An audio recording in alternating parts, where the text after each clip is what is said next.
Welcome to the Growing with Fishes podcast. I'm Steve. I'm Fish, On Brain Grow. and he's Brain Grow. Um, and per usual fashion, we have a pretty botched intro. We do this podcast every week, or at least we try to do it every week, um, to teach everyone about aquaponic and cannabis grow methods. This week, we were supposed to have Andromeda Seed Bank. He had something come up the last minute, right before the show. So we're going to try and get him on maybe next week or the week after. He just had a real last minute emergency come up right when we were starting sound check. So he had to run out last minute. So he'll be back with us again soon. At the moment, we just have Fish Ganja Guy and Brain Grow. We're going to have Marty will be with us shortly, and as well as the people here in a couple of minutes. So And just to chime in real quick, it's actually Andromeda Strains. He's a breeder. He's not the actual seed bank, but you can find his stuff over at Neptune Seed Bank. okay, my bad. And yeah, it's no, it's great. It is your bad, but it's okay. But you know, it's great genetics, man. This stuff's awesome. I've never had any herms from them, and they're super easy to work with. Yep, I don't know if you guys saw Neptune Seed Bank was recently over on Dude Grows ago. So definitely be sure to check them out. They're big supporters of the show, and we love those guys over there. We try to make sure people know about them. Definitely make sure you check out the different online classes. I know Marty has his Patreon, and I have the classes out at Ouroboros if you guys are looking for any kind of instruction or anything like that in person. Alrighty. Today we have a couple of different topics we're going to go over, but before we get to that, one other quick announcement. I'm going to start a new news show. We're going to kind of take the same group of people, whoever is available on Monday nights. We might end up moving it to Tuesday nights. I made the first one on a Monday night and realized I end up flying a lot on Mondays, so probably going to end up moving it to Tuesdays. But we're going to do a new show called Last Week in Cannabis, and it'll basically be the last 7 days, or if we end up pushing it back a day or two that week or whatever, since the last episode, covering the big cannabis topics. We'll cover, I don't know, in between 10 and 25 topics per episode, depending on the week and what's important. I don't know. We'll see how it goes from there, and how much you guys like it. I had a couple of requests for a separate news show. So because of all the news articles I've been posting up on the Aquaponic Facebook group, the Aquaponic Cannabis Growers. So we ended up just deciding to make a whole separate show out of it. So that'll be fun. So definitely we should check that out. That'll be on Monday at 6:30 p.m. So be sure not to miss that as well. Why don't you tell us what you got going on in your grow this week, Brain Grow? It's pronounced Brian. Oh shit. All right, cool. Well, first of all, I got my mushroom chamber mostly set up. The only thing I need to do is paint the lid of that thing and get me a timer where I can run probably like 10-minute cycles about 6 times a day, refreshing and pulling out the air, which will supplement the CO2 to my system. So that's pretty much done. And today I was working on adding some pulleys into my breeding box. So whenever the male is done throwing up pollen, you can pull it up without opening the doors and whatnot and throwing pollen over the rest of my room. So that's what else I've been working on. And then like I was talking about a while ago, I've started working on a new drying box. Because what actually happened with my old one is I didn't have it screwed into any studs on the wall, so that thing just randomly fell one night, and I was like, what the hell is that? And I think one of the fans that was on it is actually fucked up because of that. But I'll just need to get one more 3-inch fan to replace that. But I basically took a lot of the stuff and refurbished it and added onto this new drying box, which is actually it's like a baby crib. I can't remember what they call it. It's not like a baby crib, but it's something like that. Anyway, I took that and I added basically sidewalls all around that, and then added in a little drying screen, and I put 3 drying lines across and added the fans in at the bottom. Went in, caulked in all the corners and whatnot, so it's gonna hold the humidity a little bit better on the inside. And it was pretty crazy because I pretty much saw evidence of how good it's doing that today, because I've had it closed since yesterday. And when I went and opened it, it was reading like 35% humidity, which is pretty much how it was yesterday. And as soon as I opened it up, the humidity started going up and up and up, because it didn't rain today, but it was real cloudy and humid. But anyway, on top of the drying box, I'm setting up a dry sift station. Um, so I'm going to be doing a video on that. Today I was actually working on some of the frames already. It's going to be pretty cool, because it's gonna look like it's part of the drying box the way I'm building it. But I'm gonna start out with doing a 2-screen system. So I'm gonna start out doing a 2-screen, and then I'll probably build a 4-screen later. And basically, I'm just gonna show how cheap it is to actually set up your own dry sifting station without paying, you know, I don't know how much you're looking at paying, probably like $75 to $200 for some pre-made screens, and you can buy your own fabric pretty cheaply. And it's the same stuff that the companies that are charging these crazy amounts of money are using. So I've got about 2 weeks left in my flowering chamber to do a harvest, and I'll be pulling out 3 plants somewhere around the same time. So I'm definitely going to be doing some dry sifting and some more bubble hash making. So I'll be making videos of all that stuff as well. So I think that's pretty much about it, man.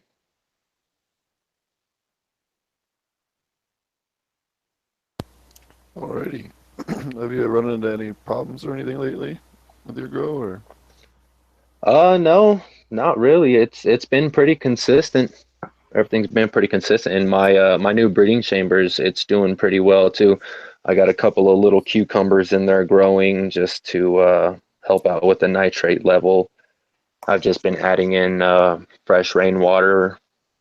Actually, that one hasn't been using up very much, so I would imagine it's because I only got a couple of little seedlings in there. But I got it circulating and everything's running real good. I haven't had any clogs or anything like that. So I'm just waiting to pull out this plant that my buddy has me watching.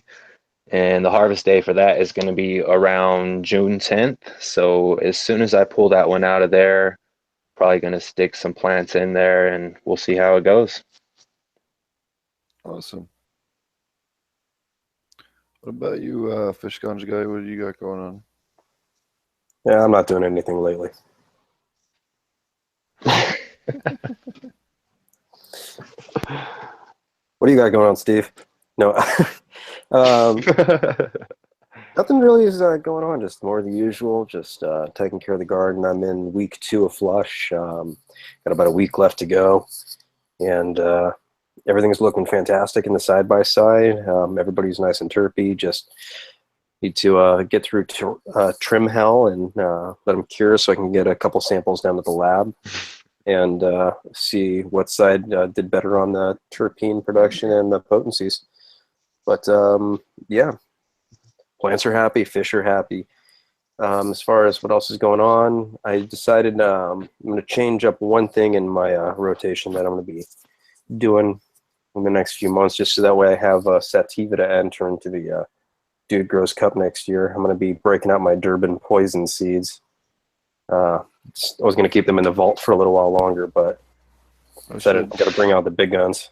should give you I have some really good blue hash seeds that are really killer I should give you too if you're gonna enter a sativa. Did you already force those on I me? have a question. I have your blue hash already. Oh yeah, I forgot that actually managed to force seeds on you. Yeah, what's up, Brain? Yo, so what breeder does that Durban poison seeds that you have come from? Oh, God, give me 1 second, I'll tell you. Let's see. Got it in my list right here. Let's see. Open recent. Give me 1 second, guys. Menu. Fun I know it's a fact, European. Durban traditionally is very low CBD. What's that? Oh yeah, rocking it out. Traditionally has very low CBD. Dutch passion seeds. Okay. It's also supposed to have tetrahydrocannabivarin also. So the THCV. Which is good for seizures and stuff like that, so that'll help. Yep, that's in most. It's also it's also supposed to be a appetite suppressant if you have it in a large enough amount in this strain, but I think it's pretty small in the Durban poison, but it's there. And then Steve, you said with the blue hash, that's a sativa, or is it just a sativa dominant hybrid? It's a 50-50, so it was a hash plant and then a blue dream and a super silver haze, I think is the third strain on that one. So it's sativa dominant. Okay, but it's still more hybrid. Okay, so I'll put it in my hybrid category. It actually has a decent CBD profile and super resi, really good for making hash. Okay, so that's hash plant with blue dream and super silver haze. Yep. Okay, we'll do some homework on that tonight. Maybe that'll wind up going in before the end of the year. That or the Shirley Temple. It does really good outdoor too. Yeah, I'm not doing that in the suburbs.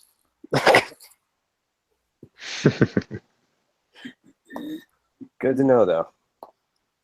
But yeah, that's about all that's going on over here. Let's see. Yeah, what's going on with you?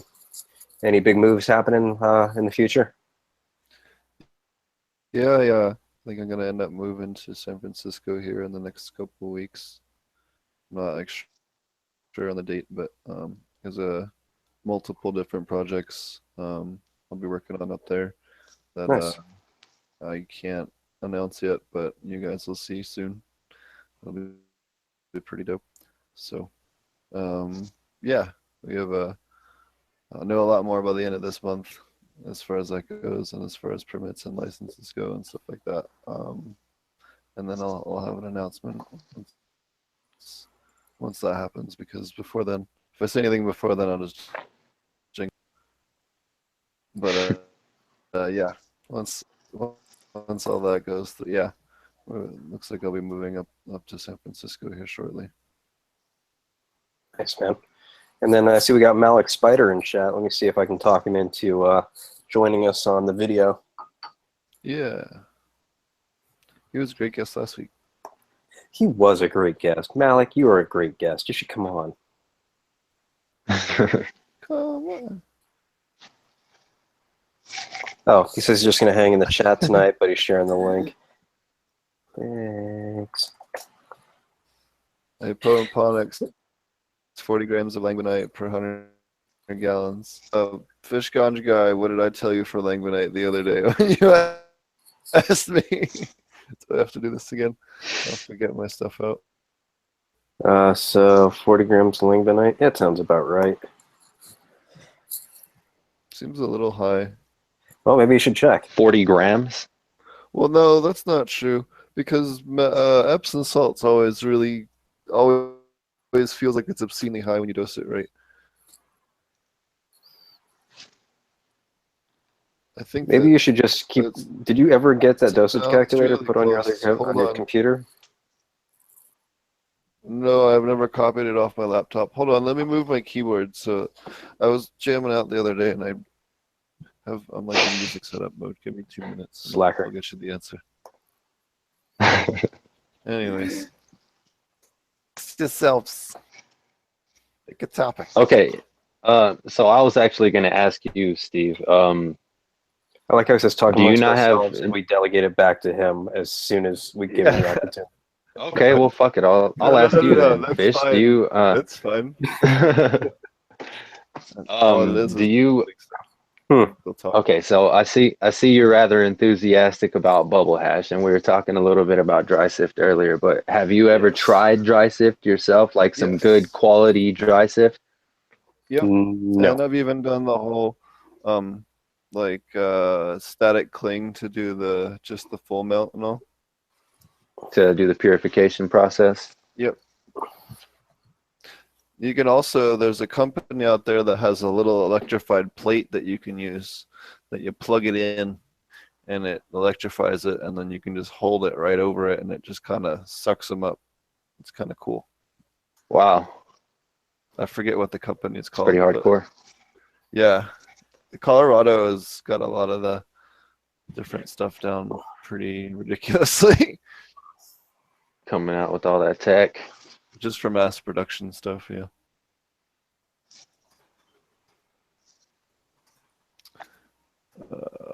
As soon as my laptop wakes up. But yeah, I'll double check that. But yeah, actually, now that I think about it, that does sound pretty close to right. Give me a couple minutes, I'll double check it for you. At some point, I'll commit all this shit to memory. It's just a lot to remember. What about gypsum and That dolomite? was 40 grams for how many gallons? 100. Per 100 gallons. Oh, okay. I guess it would depend on how much he's trying to dose in one shot, too. 40 grams is what it sounds like. Oh, I know, but I got it doesn't.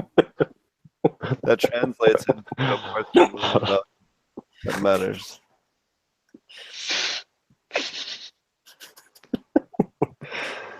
The last couple of episodes have just been like all of us just like super high, giggling and like talking occasionally. No, I'm just kidding. Here we go. Okay. All right. Do you have another question at all? Well, I'm trying to do the math for your thing here. What is it you're trying to dose for potassium or Aquaponics. magnesium, or I guess what is your primary? Do you have one? What would Steve do? I think Steve would put that dosing calculator on the computer. Yeah, Steve should put that on his good computer. He should also cover it in the online course. Yes, I should, which I will do. I actually just did. On that note, I actually just did start working on an online course again. That'll be like hosted online, so that you can go to it any time or day, and then you can also leave questions and stuff. It'll be pretty cool. So is this the thing you were going to be doing with Marty, or? This was just me putting up some of my class material up on I don't know, something similar to like his Patreon. Okay. But yeah, Marty, we actually are going to reschedule the online class with Marty and I.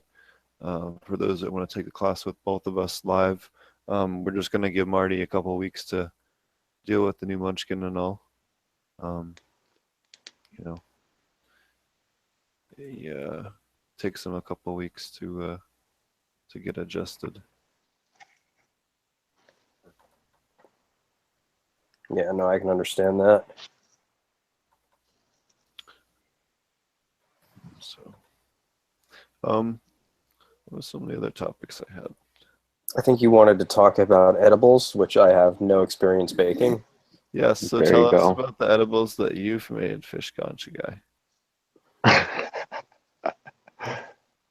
Yeah. You can go first. I made some tacos tonight, but that's about it.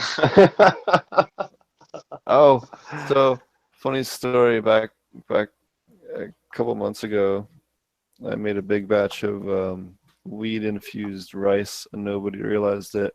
And there was a whole bunch of people staying at the house, so we were having a party that weekend, and they like dug into the rice for breakfast to make breakfast burritos, and everyone just like passed out within like 45 minutes. It was great. Served them right.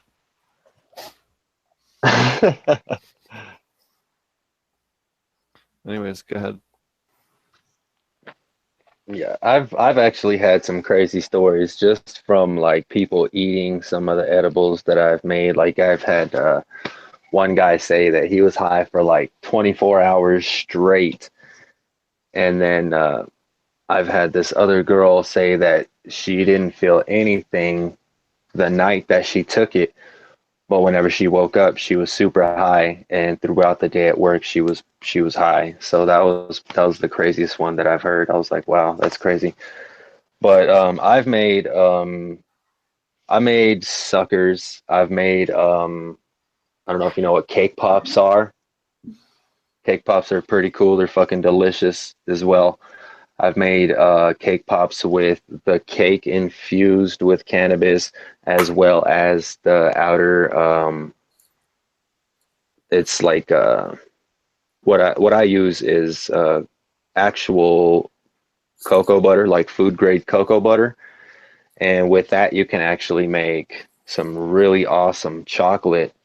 Do you want to talk about your Um, process the process. Well, okay, what I'm from start actually to into finish doing, for people that, yeah, what I'm there's lots of people out there that are just getting into it or maybe have trim from the first grow or something. Why don't you explain to them how to how to do it start to finish? It'll be a good. Yeah, definitely.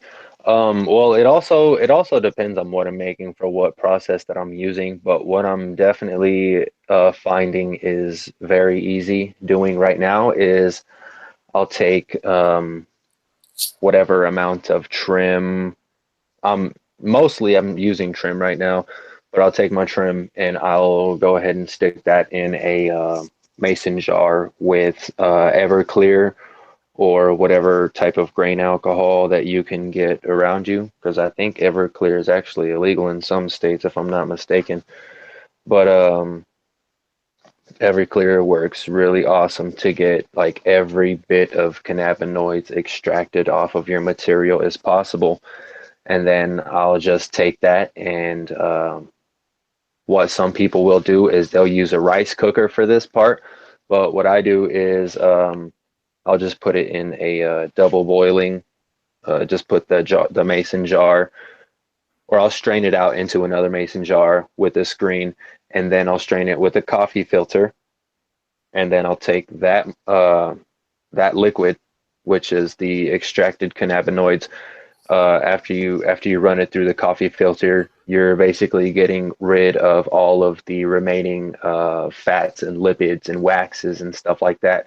And then what you're left with, depending on how you did it, um, a lot of times you'll pull out a lot of chlorophyll, which I don't mind because it actually adds the color into the candy as well.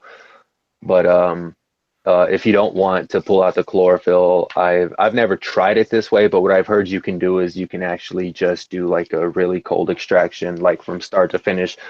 Get your material, put it in the freezer, put your bottle of solvents in the freezer, and make sure those two things are really cold, and then put them both in the jar or whatever you're using, whatever container you're using.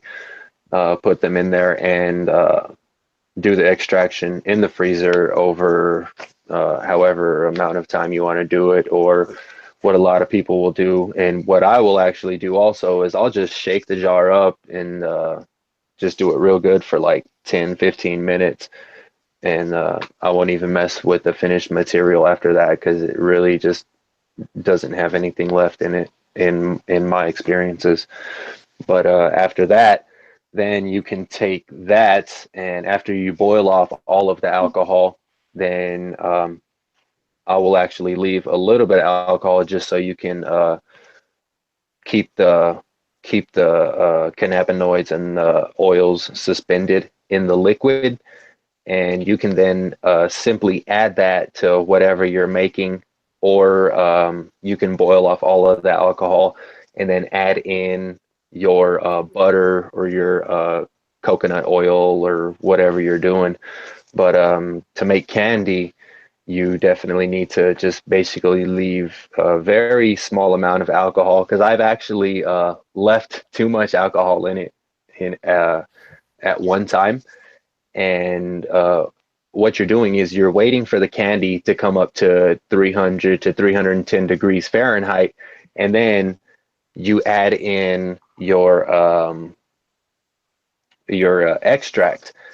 And if you leave in too much alcohol, like I have done one time, that shit will catch fire, and it causes a big old flame, and it's pretty crazy.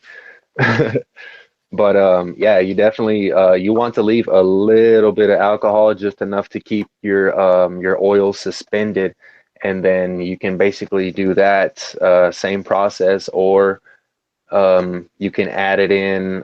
What I've done before also is add it in whenever your mixture reaches 275, and then once you add it in there, your temperature just shoots up to 300 in a just in a hurry. So the candy making process is it's it's not so complicated. It's just you really gotta keep an eye on the process.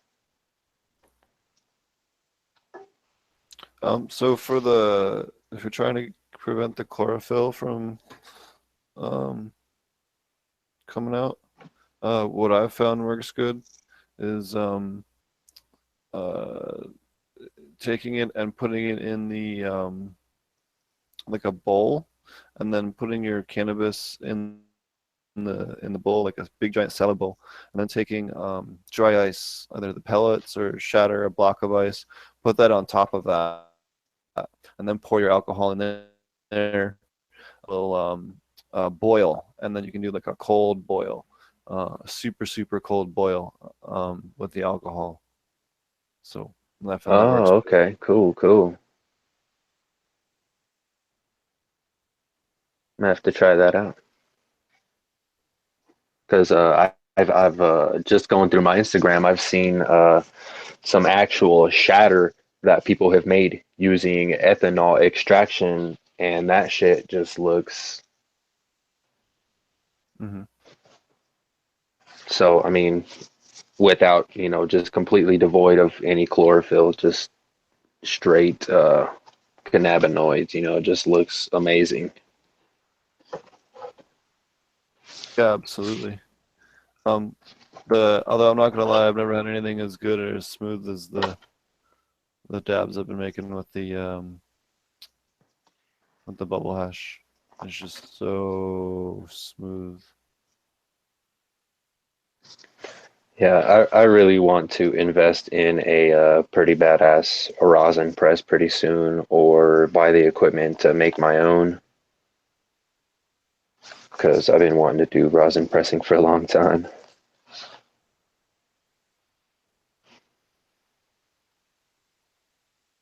Yeah, it's a lot of fun. It's easy, it's safe, it's good.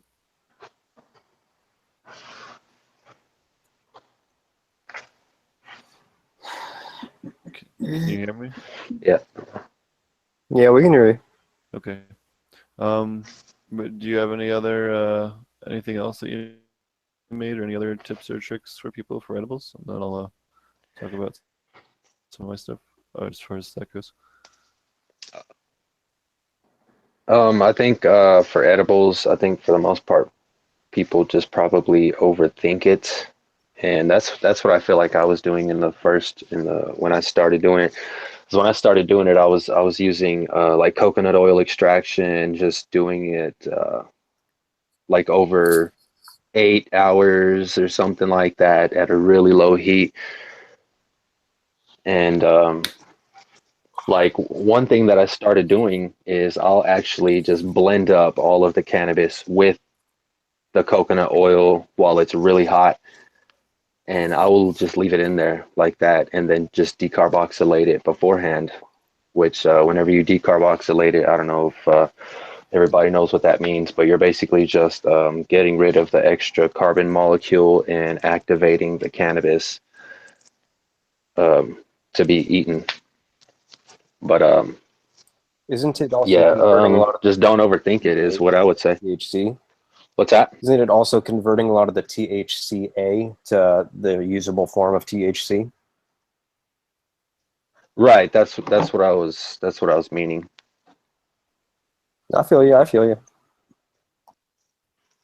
But I mean, there's a lot of ways to do it, and that's one reason why right now I'm preferring to just use the alcohol to extract it, and then use the heat to boil it off, because you're doing killing two birds with one stone. Whenever you're boiling off the alcohol, you're also decarboxylating the material. So that's probably my favorite method right now. Nice. 1 second, I'm gonna get a couple other people here into the show. Shit, I made some pretty crazy stuff, man. Like I've also made some like almond butter cups, like basically like peanut butter cups, but like almond butter cups. Those are pretty badass. Peanut butter cookies. Mm-hmm. Shit, I've made a pizza using trim as well. I just added it into the pizza sauce, and that came out freaking amazing. I just shared that with some buddies of mine, and we're pretty sedated for a pretty good long while. So that's pretty much the main effect that I found that edibles have on me is like I don't really get like a crazy high like a lot of people do, but I do get just super couch lock from just any kind of edibles that I have. I've tried edibles from dispensaries, and like those like don't even do anything at all to me. But I mean, a lot of those are so far regulated down that the dose is too small to do anything who uses it heavily recreationally or otherwise, you know, so. So, um, so a couple of points that I wanted to touch on is decarboxylation. So decarboxylation is breaking down your larger THC chains down to THC9, which is the one that will transfer the best. Or it also converts, your THCA to THC. So it'll also convert some of your THC to CBN as well.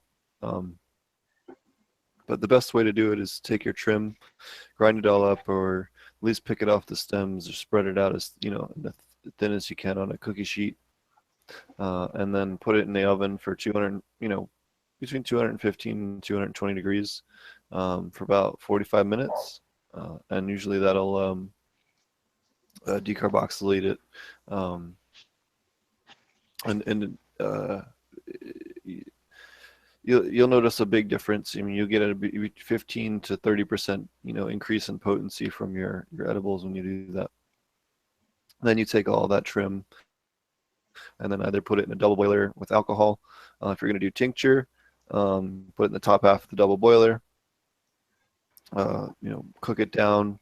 What I like to do with the double boiler is get one of those metal coffee screens, put that in the top of the double boiler, put your cannabis, your decarboxylated cannabis inside the metal coffee filter in the top through, and strain and almost work like a tea bag.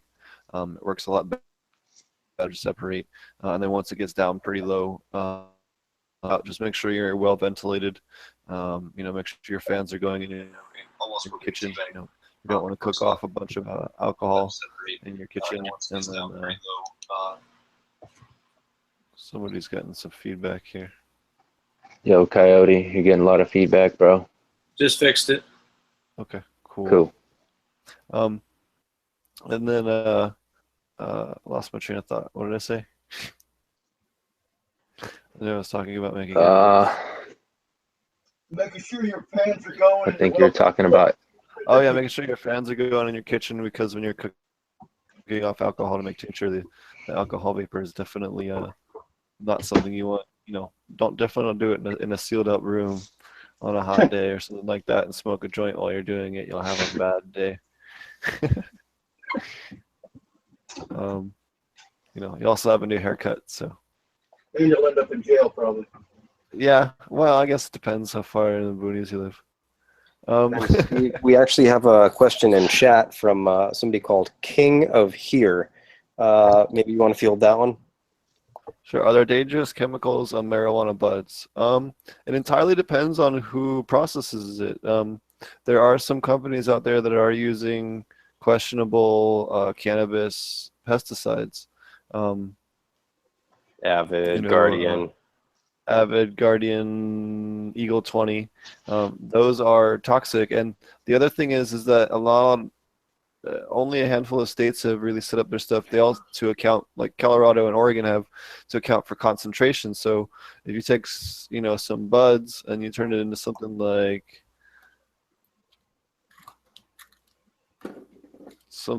this, okay, then you're concentrating the pesticides as well. So that can also, cause problems. Well, it's interesting because a lot of people believe that once you go through that process, I've read on the forum before people talking about making Rick Simpson oil and stuff like that, talking about, well, when you put it through the cooking process, all that goes away. And you just gave a good point that these toxic chemicals or pesticides don't go away. They're actually... Well, especially in alcohol, a lot of these would happily transfer into the alcohol. When you're making a tincture, that's kind of ridiculous to think that they're going to cook off. Some of them will, for sure. Some of them won't play nice with the alcohol and they'll denature, but some of them will not. Some of them will absolutely transfer. It just depends on exactly what it is that you're doing. Neem oil and high concentrations can be toxic. What's the other one? Eagle 20 turns into arsenic, which is also dangerous. So that's how I like to do the tinctures. And then for butter, I like to take all my stuff, decarboxylate it, and then put it into, oh, there you go. And then put it into just a big pan, like a big, with butter in it. And I'll cook it down for maybe an hour and 20 minutes on a simmer. And then once it's done, after that, I'll strain it, usually through some paper coffee filters or metal coffee filter. Strain it real well, and then take that, and then I'll usually use that to cook 2 or 3 batches, usually 3 batches of butter from that cannabis, and it works really well. Hey, but honestly, if you want to make sure that there's no dangerous or nasty chemicals on your buds and you want to be 100%, the absolute safest way is just grow your own. Yep. There's no random person is going to sneak in your garden at night and just spray some nastiness on it. Unless you're Bill Nye. You guys know about that? Yeah, it really all... No, what happened with Bill Nye? Bill Nye's wife snuck into his garden and sprayed all his plants with Roundup. She got charged with like a chemical agent in an assault or something like that, and she's got like 20 years or something crazy. What kind of garden was Bill Nye growing? Just a normal vegetable garden. Oh, okay. Broke up with her and she went crazy. So. Wow. But yeah, so that's how I do that. And then for the coconut oil, the best way to do that is to set it up in like a crock pot and then set it on low, and let that go for a couple days, just on low with the coconut oil, and that'll infuse really well. You can do that 3 to 5 days. Works really good. ideally like 120, 130, 150 degrees. And usually on your low setting crock pot, unless you get a digital one or one of the works really, really, really well. You can also We just had a really good question regarding the coconut oil in chat. Sure. This is something that I know myself and a lot of people have wondered about as far as the dosing and knowing what you're doing. And Stony, I definitely have no clue as I don't make edibles, but it sounds like Steve and Brain may have some input on this. Mrs. question is, my wife and I do a lot of coconut oil. How are you guys measuring dosage in your edibles? I know the concentrations per serving. I kind of know how much a pound of trim or a pound of flour is going to do when I make a big batch of something. It just depends on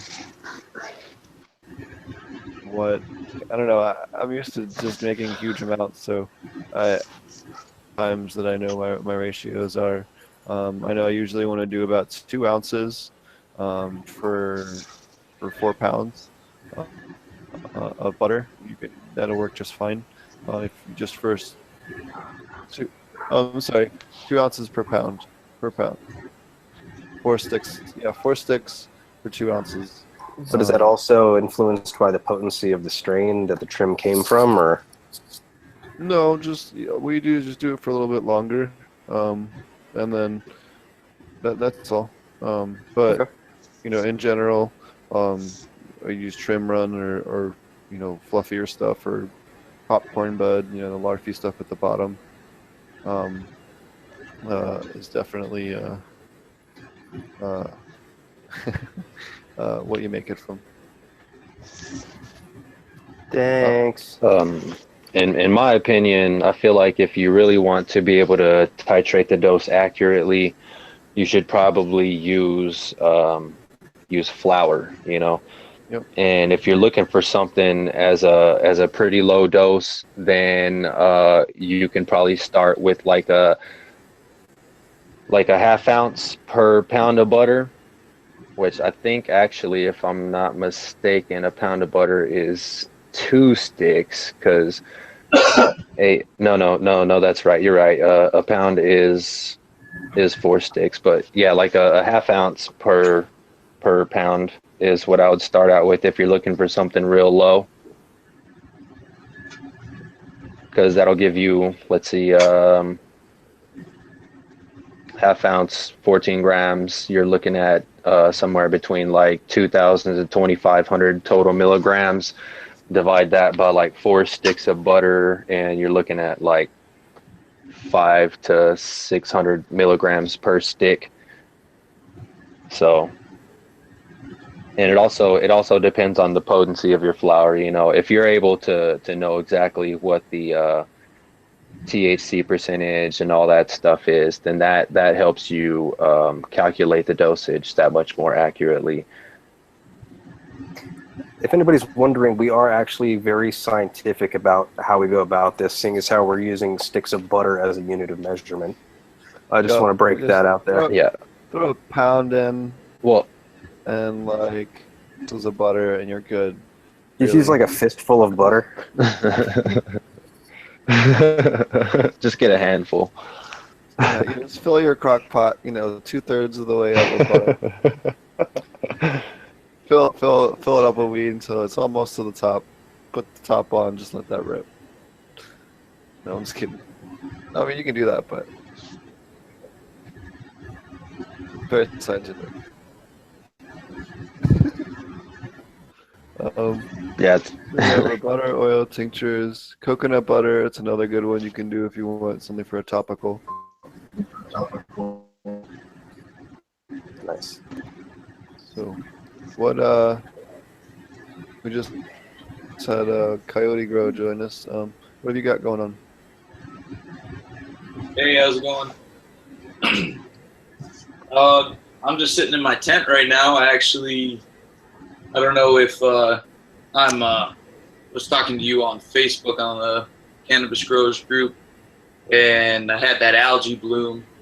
So I got rid of I didn't get rid of the algae bloom. It's still there, but I added an extra, I don't know, I would say 70 gallons to my system, added an extra barrel in, and my sump tank was really low too.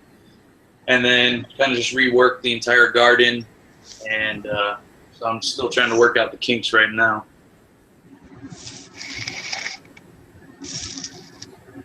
Other than that, I could, here, I'll turn on my video, show you. Right here's a plant I took. Can you see it? Yeah, it looks really nice. Yeah, if you can see, I topped it here per one of your videos, Steve.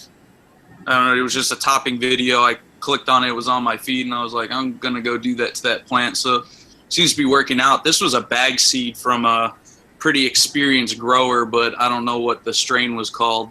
And if you just touch the stem a little bit and smell your fingers, it smells great, super fruity. But here's my Aquaponic system. In that kind of soft box container there. Sprayer's going.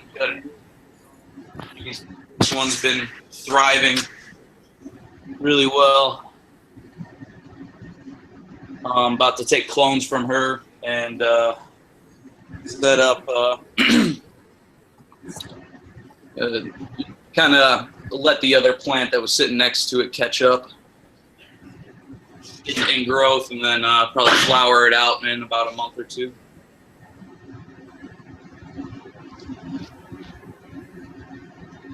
Yeah, that's Awesome. about it. Is it the topping video, the one with the little baby plants? Man, I forget. I was probably blazed at like in the middle of the night, and I just saw it, and I was like, I'm gonna go do that.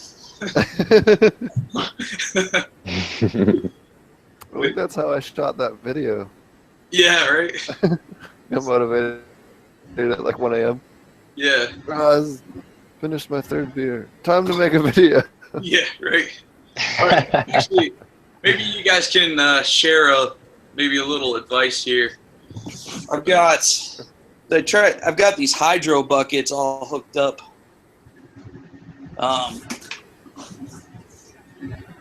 I don't know if you can see, and I had 3 of them all hooked up, and they were onto a siphon, and they would, fill up to a certain height, on a loop siphon, drain out.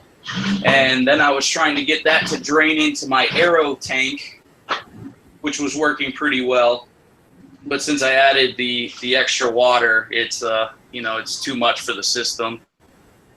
But it would drain into my aero tank, and after it would drain into my aero tank, that had a set siphon on it. That it would, once it break the siphon, it would drain to a certain amount, and then fill back up, but it would keep at a constant height. But I'm like running 2 siphons off of these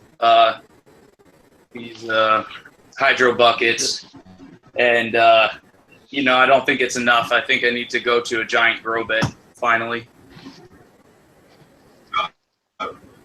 You can make those work, no problem. The other option you could have is taking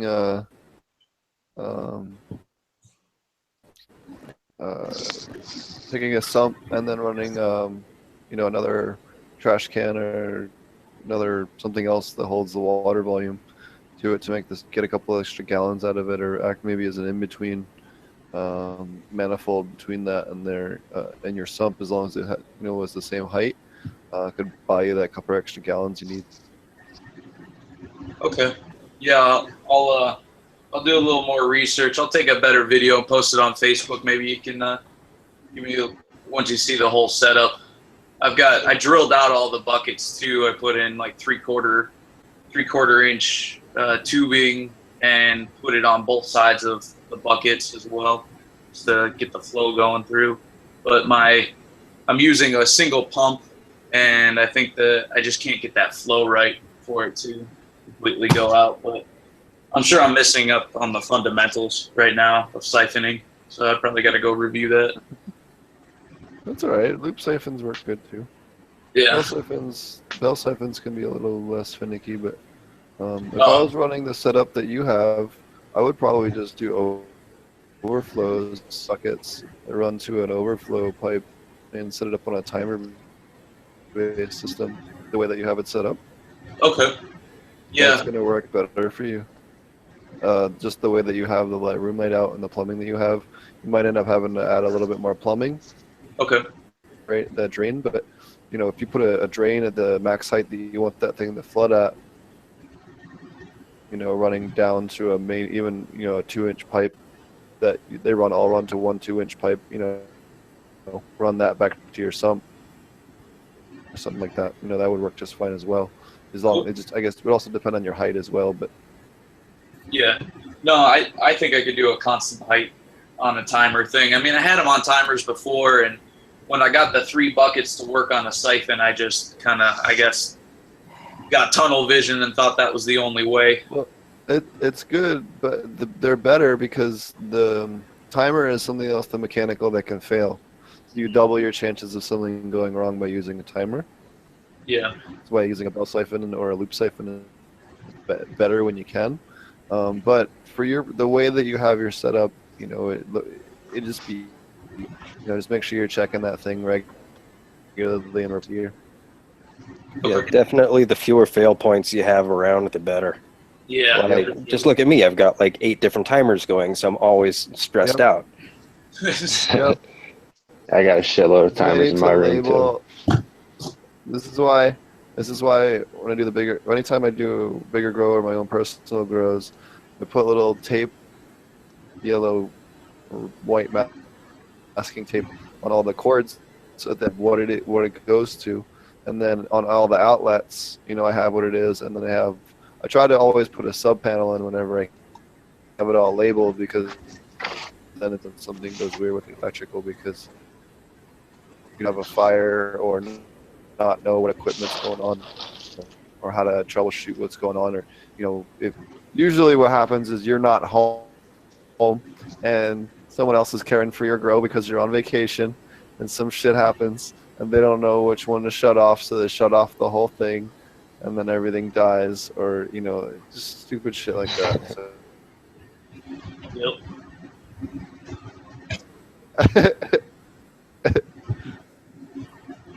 All right, guys, I got to cut out. I got to go tend to the plants. Steve, I will talk to you soon. Coyote, Brain, Roger, welcome back. And everybody watching, I will talk to you soon. Awesome. And later, fish. We'll see next week. Well, hopefully I'm MFP on next week, or unless something changes, it looks like we're going to be on with us next week. We might be the time might be a little bit earlier. Might still do a normal time show. Doing an interview with them, or just the portion with them earlier in the day, maybe an hour or 2 earlier, so everyone is aware. Where are they out of? Colorado. Where are they out of? He's based in Colorado. Oh, okay. What's new with you? Talking about me? Yeah. Oh, I've been bouncing around the websites, I'm still trying to get my website up, so I've been basically installing and testing and coding for the last 2 or 3 days, fighting with the old lady, and you know, watching my new sprouts pop up. I'm real happy about that. 100% propagation in 1.5-inch Rockwool cubes. So there you go. Once again, for a solution with your babies. I let them get till they start getting where I see the taproot come out the bottom, and it's already out there in 3 or 4 days usually through the rock wool. And I gave it an extra day or two, just kept damp with neutral pH water, and I gave them a dose of liquid karma this morning. I love using Botanicare liquid karma with my seedlings. It gets them off to a really fantastic start, and I've been using it for a long time. Back in the day when I started, everybody said, "Yo, you got to use, what is it, a Super Thrive? You know, you got to have Super Thrive." Well, I had a gal at one of the hydro stores out in California tell me about how, you know, that the liquid karma was real. The res, it was made the res happy, and you know, it's got all kinds of beneficial little elements in it, and it's not very strong. And we had excellent starts because I give it liquid karma, and now they'll grow about a foot in probably the next few days, maybe a week at the most, and they'll be ready to go into one because I'm doing soilless grows right now. I'm not doing hydro or aquaponics. I'm doing pro mix, and been experimenting with that and getting a bend at, but I'm going to put them in 1 gallon pots probably next weekend. Probably next weekend they'll go to 1 gallon pots. I'll leave them under my T5s all week long and let them get really nice and fat and healthy. So Nice. that's what I use. That's what I do when I started out. I know you're getting ready to do a thing on propagation. We've talked about it a couple times. How's that coming? Yeah, we have a whole bunch of scripts, a bunch of new videos I'm going to be doing, a bunch of how-to videos and a bunch of informational videos and what the hell not to use videos and stuff like that. I was working last night actually, late last night on some scripts when I couldn't sleep on that. So I got that stuff. I'm going to try and shoot that probably tomorrow. That's awesome. And have those coming out. That'd be cool. I've done a couple videos lately on my Facebook page that I've opened up for the rain gutter grow system, and so I could teach them, other things, how to supplement it instead of just relying on water and compost. And I've had a pretty good bunch of people join. We hadn't done a whole lot. One guy's got a pretty nice greenhouse, pretty cool. And but really, so I've already started. I did a video on using Pro Mix and your Pro 38 cell trays. You know what I'm talking about? The round, like 2-inch net pots fit in them. You can put 38 net pots in them, and 2-inch net pots perfectly. So I do that, and then I fill it up with Pro Mix, and that's how I started on my pumpkins. It all came out really, really good. I did a video on that, and a video on using Oasis to start, like tomatoes and peppers and stuff. So I did that about a couple months ago. Not real professional or anything like that. It's me out in the yard, talking into my Zoom camera, and I'm next to the table where I'm doing it. It's about as simple as it gets. But that's where I'm at right now, trying to finish the fence. Guess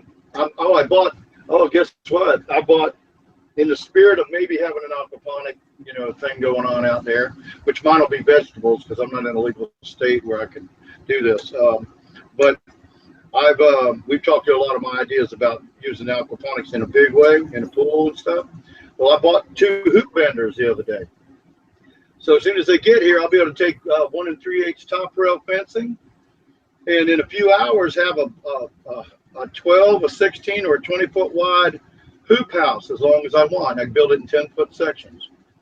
Nice. And it's really cool. You can put it on it's designed where you can put it. You can screw it down on a picnic table. But I got a 7x12 trailer, flatbed trailer with a 5/4 board deck board on it. I'll be able to screw this down to there, and then you just feed it through to the marks where you can mark it certain and start bending it, and you can bend a perfect hoop every time, and by hand, and so I'm going to be able to get into that little. Instead of having people have to worry about going to buy a greenhouse, I've been trying to sell for years, doing the hey, I'll come over to your house, and help you design the system for your needs, and basically design and implement a hydroponic system in your greenhouse. And I had a few bites, but what I found was people. Well, number one, greenhouses are real expensive. So once they start seeing what the cost of this is, a lot of people balk. Nice picture. A lot of people balk at that. But now with this, I'll be able to actually go to just a simple, because take a 20. I think I figured out a 20-foot just to build the hoops alone would be about $250. Then you have to put purlins on it. Now you can do that with the galvanized metal too, or you can use 1x2 fern strips or whatever you come up with. But it's getting to where average homeowner could afford to have a pretty nice greenhouse, or cold frame, whatever you want to call it, hoop house, and that would work. I tell you what, if I lived in a state where you could grow outdoors, man, I tell you what, I'd be in business now. But that's what I'm doing, I guess. You asked me what I'm doing. Who's got the glasses? I don't think I met you before. Hi, I'm Roger Lakewood. We met on the 420 podcast. Oh, okay. What's your name? Kurt. Oh, I mean, okay, all right. Yeah, I mean that's what I went by on the 420 podcast. But I'm the fellow veteran like you. Oh, just another guy that got invited sooner or later. Right. That reminds me. Remind me after the show. We're looking to start up like a veterans cannabis grow show, where we get veteran growers and maybe one or two other people on the show each episode that can answer questions and just have oriented. I'm trying to start that off and about that the last 2 weeks. So that's one of the other things. I'm gonna try and do that. I have the news show and have this show every week, and try to just do the 3 of those. Maybe do the veterans one on Wednesday. Wednesdays was kind of what I was thinking. But it's not set in stone yet, but that's kind of the rough game plan. So man, sounds great. Trying to find one. Keep me in the loop. I'm down. We're trying to find one or two other people that can be there, 80% What of the time time are you or gonna so. do it? I don't know, probably the same time we do the normal, the other ones. I have a 6:30. staff meeting every 6 to Wednesday at 6:30. 9:15 for my website. But I can move Okay. that. We're pretty easy going. I'd like to be a part of it because I got a whole forum to draw experienced growers from. There's a bunch of killer guys on the forum I could ask to be on the podcast that know their shit. Or do their own method or whatever. It'd be cool to have a more veterans-oriented show, So there isn't. I was looking around online. There really isn't a veterans-only podcast that I could find. What about that one that Marty was talking about? I don't know. I listened to it a few times and never really sparked my interest. I know there was I didn't know there was. We had the Weed for Warriors guy on in the and stuff, but Yeah, I thought it was. I don't know. I thought there was a whole little group with that. I don't know. I listened to their thing, but I don't know. It wasn't for me. Okay. Yeah, I know there's different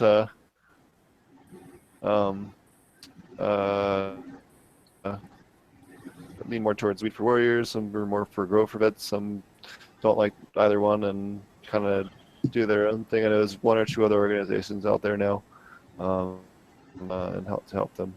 But I know both groups will help veterans, go to the dispensary, go to the doctor, get their permits, get their get the right pieces, right bongs, explain to them the stuff. So different kinds of concentrates, how they can help them. Yeah.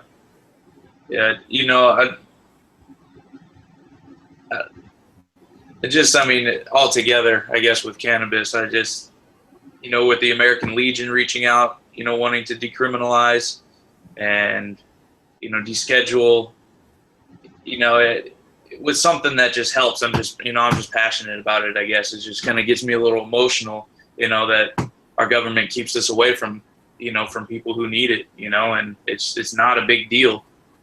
Just let it happen, and people, find it on their own. I was saying more chat. What does hemp have? I'm not sure what that means. Where to find hemp seeds to grow? You're trying to find them. Man, that's a good question. I have to look online, or you can go to Nebraska and drive down the road. Pretty awesome hemp seed, and get your seed that way. That's a good idea. Drive down the road. When we were breeding some hemp strains in Colorado, allegedly we might have gone up to Nebraska and picked up a couple of seeds from their better stuff to crossbreed, to backbreed cross with some of the other stuff that we were doing over the winter, so we had good seed stock for the spring.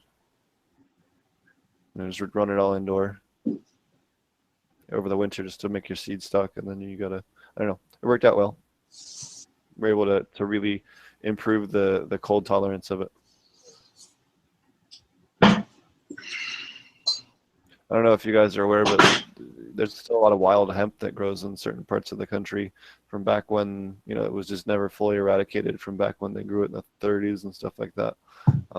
They had hemp stalks that were 20, 30, 40 feet tall. So You don't see anything like that yet coming back genetically as far as hemp production. So it'll be interesting to see what happens when you have plants that are that size. Now, what would imagine something like that if it also had CBD, potential? Then you have a just ridiculous, cannabinoid factories at that point. It'd be kind of cool to see. Oh shit! What'd you do? I just sat on my mother. Uh-oh. What? Not a big deal. She's huge and she has too many branches on her already. Just cut them off real quick. Throw it in water. You make them into clones after the show. That didn't work for me. I'm taking a branch that broke off and just Like sticking Marty's it. method, that didn't work for me. It's funny. I was like telling my one of my people I work with. He was like, "Oh, we'll just cut it off and we'll throw it in one of the media beds and it'll root that way." And I was like, "Nah, there's lots of microbes and it's not a good way to do it." Fucking sure enough, like the thing's growing ridiculously well, and all of the ones that he cut are rooted. And I'm just like, "Damn it." Yeah. Never works for me, but the guy that's never doesn't really hardly done it before is stellar luck with it. And I'm like, Right. I've only cloned 3 times. One was kind of that method, and then the other time was I just put it right into dirt, and it seemed to work. I don't know. Yeah. Usually I didn't lose one. I've taken broken branch and stuck it right into a pot, like an old pot of soil that I wasn't using again. I hadn't pre-processed, again, and cleaned it up. It was sitting in the corner of the grow room, and it broke a branch off. I just wet it down made a hole by wetting it with hydro, and then stuffed it down in there, and it rooted and made a nice plant. And I got clones off of it and everything. Nice. I wanted to try to air layer. Have you done that, Steve? air layer. You heard of that? I probably know it as a different term. Do you want to explain? So you basically take a branch on your mother, like a big branch, and shave it down, put some cloning gel on it, wrap dirt around the branch. You don't remove the branch from the main plant, and then apparently it blows out some roots into it. Yeah, so that's the way that they graft new trees off of fruit trees. It's the same concept. Yeah, right. The best way to do it is you scratch the branch, put cloning gel on it, and then put like peat moss on it, and then wrap it in burlap, and then keep it real wet, and then you can put like tin foil on the outside just to keep it from getting light and to keep it moist. And if you can't find burlap, I find that gauze works real good for these situations. Yep. Gauze, you can get gauze anywhere, and then you can wrap the gauze around. It'll also be able to be kept wet and hold the peat moss in place and exactly how you want to do it. I got a bunch of old gauze hanging around. Well, you might not want to use that crusty stuff. Use the bloody gauze, a little extra iron for the. Yeah, right. Like them hippie girls. All that stuff expired like 2 years ago. I threw it all out because I didn't want to show that. I don't know. I don't know what it does. Just got rid of it. All them damn hippie girls up in Humboldt putting their blood on their plants. We were talking about that the other episode. Yeah, you made me cringe when I was listening to that. Dude. Yeah, that's some of the wackest shit I've ever seen. I mean, you got to try it. I mean, if it was somehow the miracle cure for plants or whatever, I mean, we wouldn't be hating on it. We'd be trying to make money on it. Somehow I must have missed that. What are y'all talking about now? I don't even think it's worth going. I don't even know if we want to go back to it. Jose Morales says, "Thanks. What can hemp be used for?" Was question. I think I've heard of hemp plastic. You can make 55,000 different products from hemp. Everything from food products, clothing, adhesives, building materials, oils, lubricants. Yeah. Clothing. Did you say clothing? Yeah, clothing. It's 6 times as strong as cotton. It's 6 times as strong as cotton. Yeah. So I mean, there's just countless things you can make from it. Yep. You can eat the seeds. The seeds are good for you if you eat them. The seed flour is really good, gluten-free flour.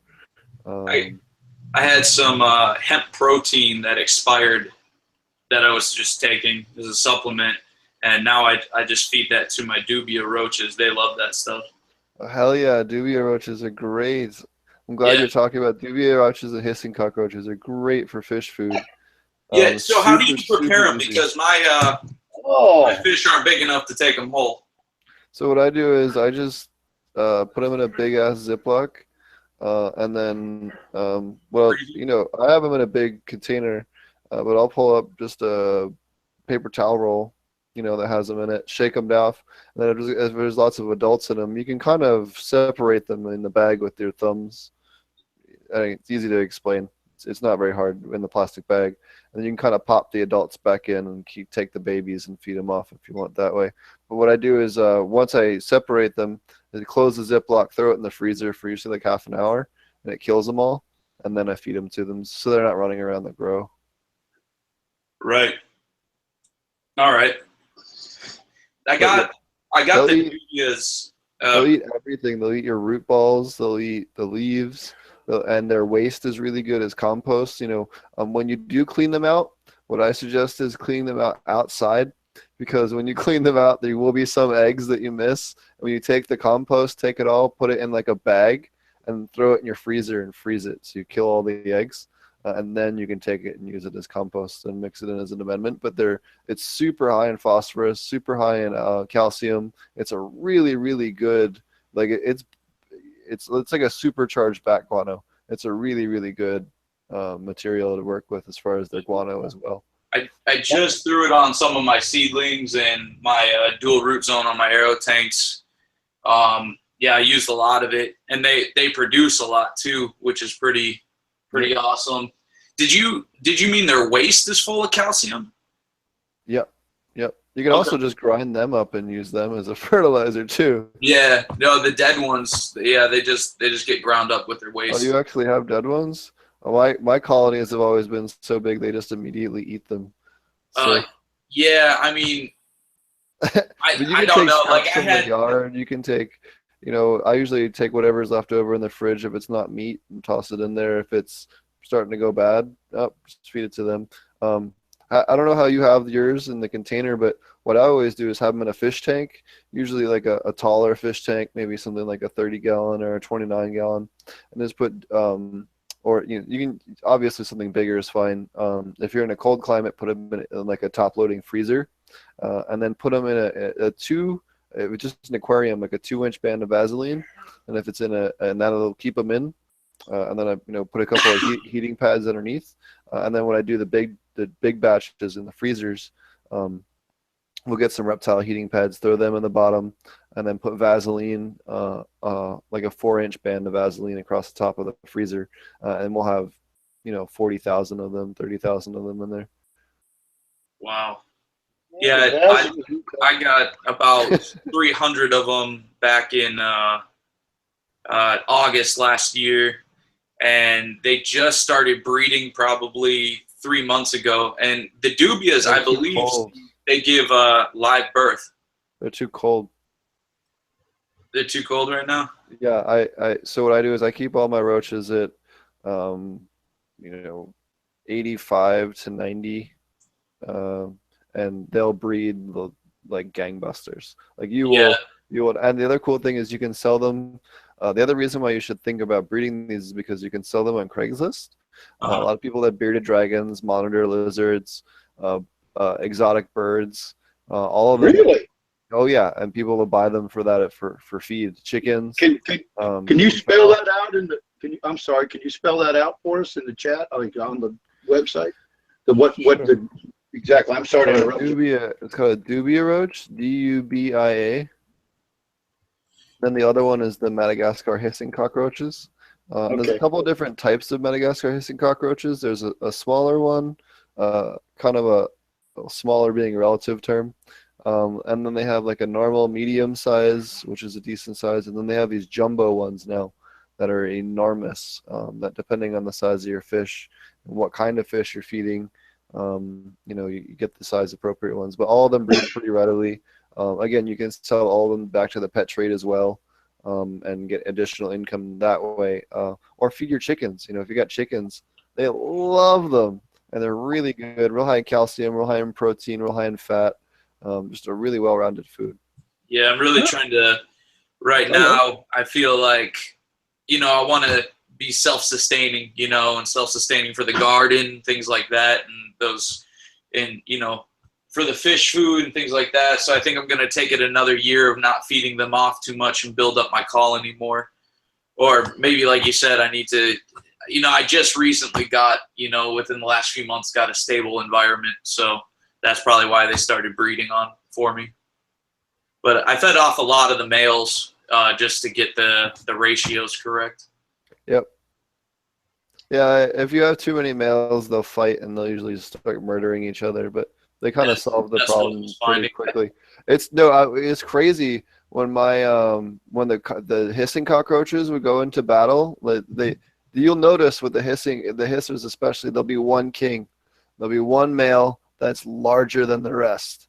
Like hormonally or whatever, ends up bigger, and he's the one that breeds with most of the other females. And even if you can have 2,000 of them, and this will still be the case. It's kind of crazy. But once in a while, they'll battle. I've been woken up from my sleep when it's on the other end of the house with 2 doors shut between it because of just between them hissing and just the moving mass of like undulating organic matter. It just sounded, it sounded like the first thing I thought of was a pipe broke, like there was rushing water or something like that. The sound wise, like that's what it sounded like. It was the most bizarre thing. Yeah. But I've heard them do that 3 or 4 times now, where they're just go into the swarm mode. It's weird. You should film it. We can make a horror flick. Well, there's I don't know if you've ever seen this. There's especially if you're in a stone and watching the show, you want something else to YouTube. Check out, there's the Japanese bug fighting videos. Oh, dude, love that. The Japanese bug fights where they take the different exotic insects and they pit them against each other. Those are always kind of fun. Yeah. Yeah, I started talking about roaches and we went down to 1 viewer. Fuck. Well, let's kill him too.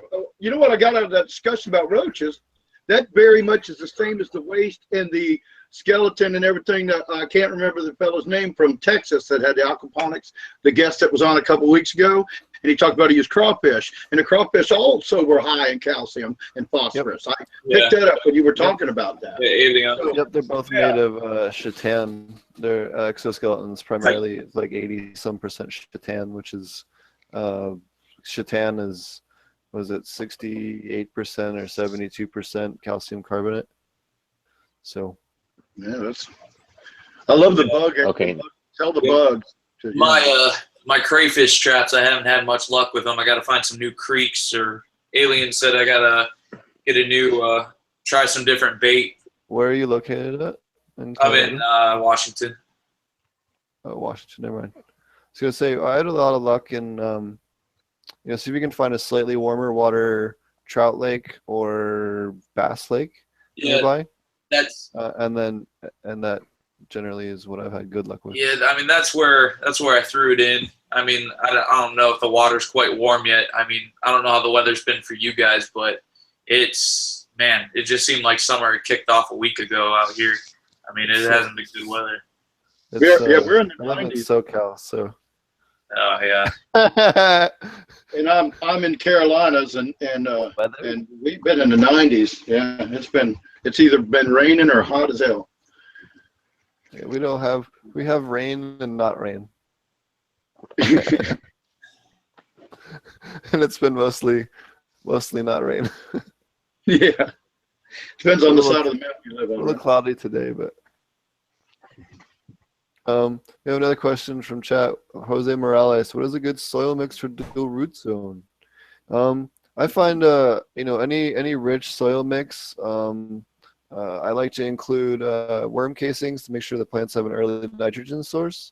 It also helps with the microbial balance. A little bit of rice husk biochar can also be beneficial to the soil mix as well. And Mushroom then compost.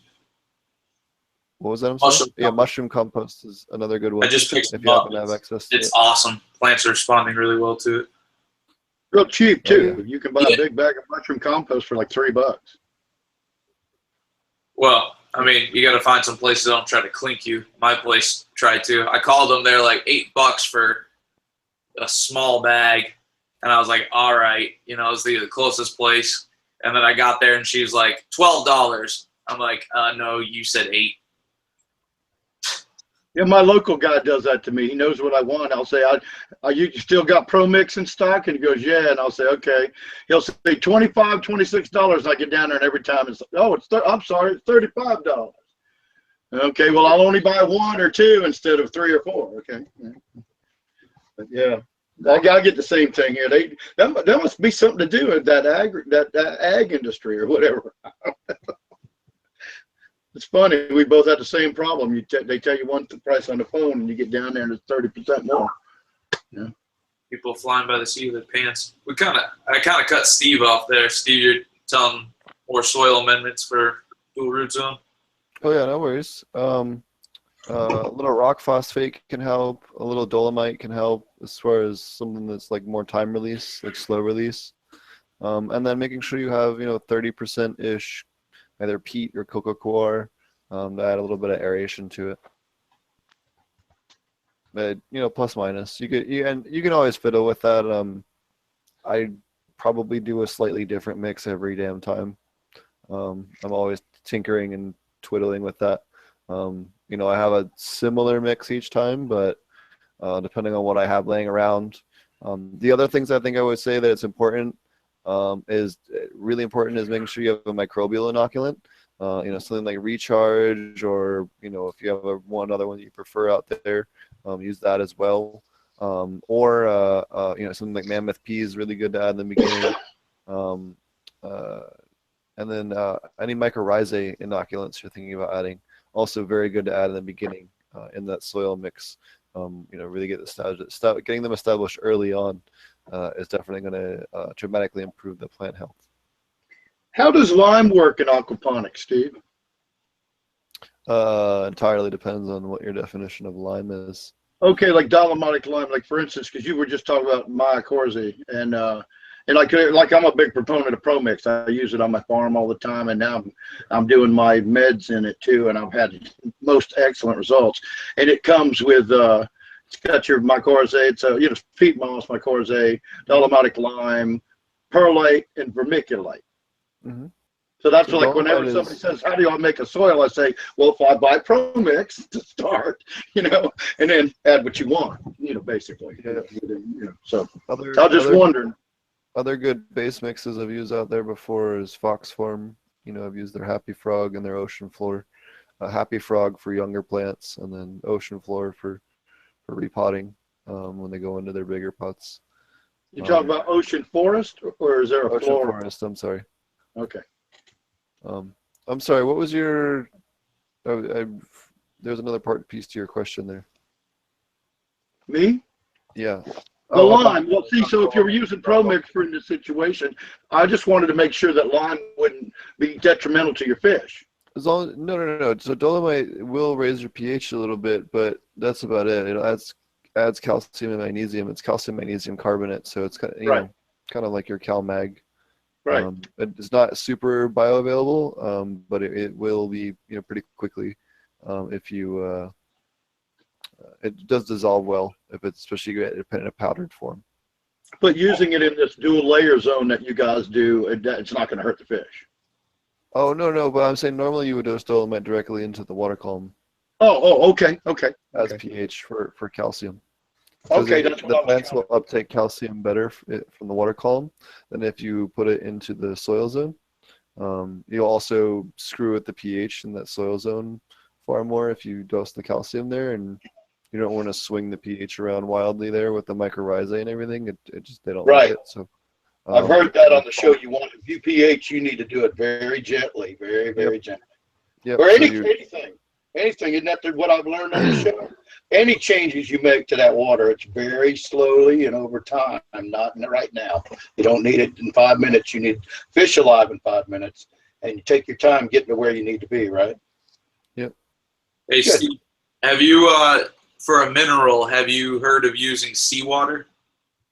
Seawater, like those seawater mixes where they strip the sodium out. Is that what you're talking about? Nope, just straight seawater. No, I would never do that. I've been Entirely using. too much sodium. I don't know. I got on a YouTube kick. I think I actually got the information off of the podcast here. Well, it was off a website that was recommended called Remineralize, and .org or something, and you can go out and find minerals, you know, like different mineral deposits, you know, from mountains and stuff like that. I don't know, around. And the one thing was seawater. And these guys have been doing experiments by using sea salt, by boiling it down, and then adding that to their crops. There's a whole bunch of people on YouTube, you know, use it on trees and different things like that, and they have really good results. And I've been using it as a foliar spray. And I don't know, there's a lot of different things, different minerals in there. Apparently, like to include molybdenum, you know, some phosphorus, and I believe some potassium. But, you know, it's just a bunch of trace minerals, and it's got like 90 trace minerals in it. Wow. Be good to mix with some optic foliar if you're gonna try that. The what you call it, that one product he was talking about helps deliver it in with the transport. That's it. Took me a minute to remember.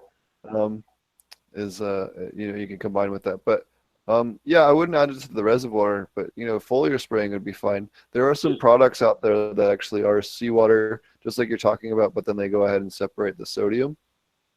So it's much more safe for your soil, and you know, you don't get any sodium burn or anything like that. But in general, hemp, not specifically medicinal cannabis, but hemp in general is pretty sodium tolerant. I believe it'll tolerate up to 12 ppms in the soil or something pretty crazy.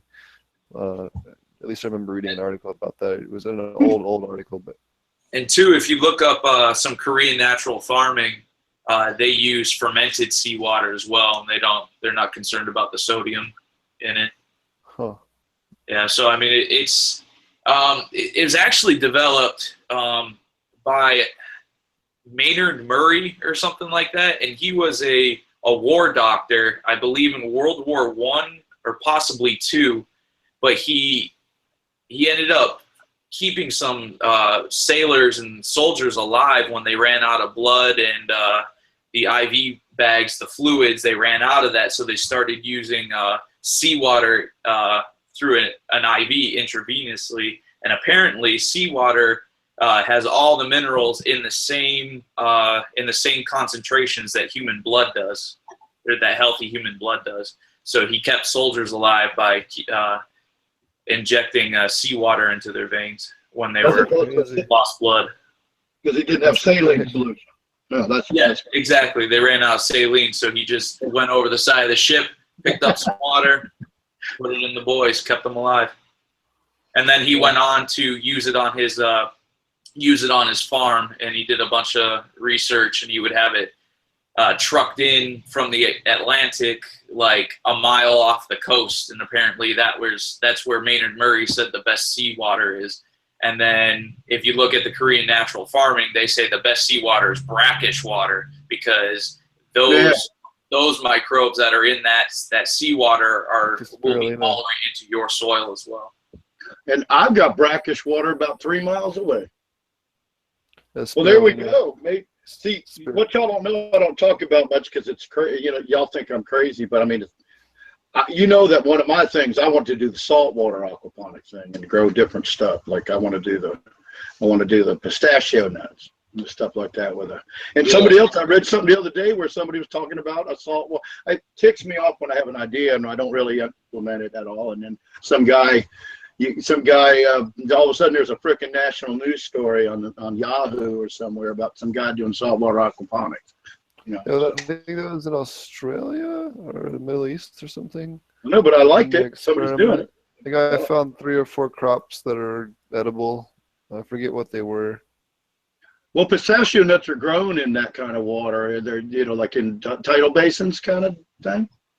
So it's like it's like an ebb and flow situation, the way pistachio nuts grow. We've done some more research since last time we talked on it. And actually, Aquaponic Dummies did a lot of research, and we read it all. And yeah, it was really neat. Huh? The bust his balls for. Yeah.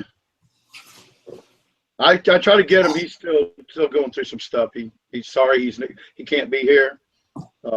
I will tease him when he comes back. Don't worry. Yeah, I was trying to get some to give away tonight, but he didn't respond. I was trying to get something from our stock in the store, but I always like to, before I do it, I always like to have my partner agree with me that we should give away, since it is his store, but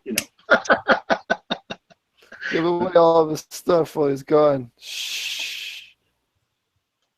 We're gonna give away all of Dummy's store. All you gotta do is type in 1, 2, 3 and chat. Go. I'll tell you. Yeah. Hey, Dummy's store's for sale. You could buy his store complete with a world-class aquaponics operation in there. And even though he wants to leave, he continues to build it bigger. But I'm not going to go too much into that because that's his story and it wouldn't be fair. You're kind of like Marty, like we've got to wait till next week to find out if it's a boy or a girl or what. Oh, no, it's a girl. Last week, remember, we were all kind of like, well, let Marty tell us, Oh, did I? Sorry, I'm stoned. Well, we talked about it when you weren't around, when you were doing whatever you were doing over there off camera before the show. And then we decided we'd wait for Marty instead of talking. If anybody knew, we'd wait. And then I asked you at the end, you go, well, we're going to wait for Marty. Well, he's supposed to, he said he had a science fair with his daughter until 6. And then he was going to hop on the shows. But I guess he ran into baby duty again, so that's fine. It's family. He's out with family. You can't say, oh, I got to go do it. Yeah. You can't give him too much shit. He's out doing the bad thing. Family first, no matter what. Absolutely. Always got to take care of your girls first. The humankind and then the plant kind. Yep, any girls. Well, here we go. There's a spot. Oh, I have one other thing. Fuck Hydro Galaxy. They had a fucked up. I ordered a bubble machine and some other shit from them, and a month later, nothing. Won't return phone call. Won't respond to email. Nothing. So wow. Yeah, when it finally drove over to their location, they're like, "Oh yeah, no, our online division's separate," and I'm like, "Yeah, I kind of think you're full of shit." Anyways, so screamed at them, had some fun. So I ended up having to do a chargeback and all this other fun shit. So don't ever buy from them. So you don't use PayPal when you buy from people like that? Well, no, it was actually through Amazon, so I was able to do that back. But yeah, but no, they're just painful. It's more painful for them if I do a chargeback. Oh yeah, but that's it. So Amazon handles it if you get screwed. Yeah, that's good. Oh yeah, Amazon covers all that. Don't mess with them. They'll send a drone over and blow you up. Well, not only that, Amazon's real good about the fraud stuff. I mean, they're on it. Like if you're even a couple of days too late, package as a vendor past the normal shipment time, they're, was it 3? I forget if it's 2 weeks or so many days. It'll threaten you, and you can lose your account. So. I've never had any problem with shipping. In fact, shipping from Amazon, not that we're going to need to do a big Amazon commercial. We need sponsorship, Amazon. But my shipping from Amazon for me come in lightning fast. Of course, when I decided I got to where I buy stuff, I pay for the Amazon Prime. I don't have any use for it otherwise. But if you Amazon Prime, you do like $35 to $50 worth of stuff, you get free shipping, and it comes they got distribution centers everywhere. And they're selling so much stuff now. It's not like used to be that it was like eBay kind of. Now they sell you. You're buying it from Amazon. You're not buying it from some third party. You're buying your stuff from Amazon half the time, except in your case with Galaxy Hydro. I just went on Amazon and they were the vendor that was the cheapest for the same shit as everybody else, and it was like, well, fuck. Yep. That's why we can't even. We got a distributorship for Sunlight Supply and Hydroponic, and we can't even buy something and ship it to you for the same price that you can buy it on Amazon. So we went through all this trouble that all these years I wanted to have an online hydro store to find out that I can't buy something and sell it to you I might be able to make $1 if I can, and I wouldn't mind if I could make $1, but most of the time, once I add in shipping to wherever, for what it costs me to get from Hydro Farm or Sunlight Supply, I can't even make a profit from you guys. It's more of a, and then it's not worth running the business. So we've gone the affiliate route, but sorry, I don't know why we got all Amazon selling, buying, That's fine. It's a whole separate world. Yeah, it's crazy. Crazy. Oh shoot. So what else is going on, man? Who's doing what? What are you doing? You're doing dab. You're not doing dab tonight, are you? Hmm? No, I did 2 big ones before at the beginning of the show. So. I wish I lived in California. I think. I don't know. I'd like land of infinite weed.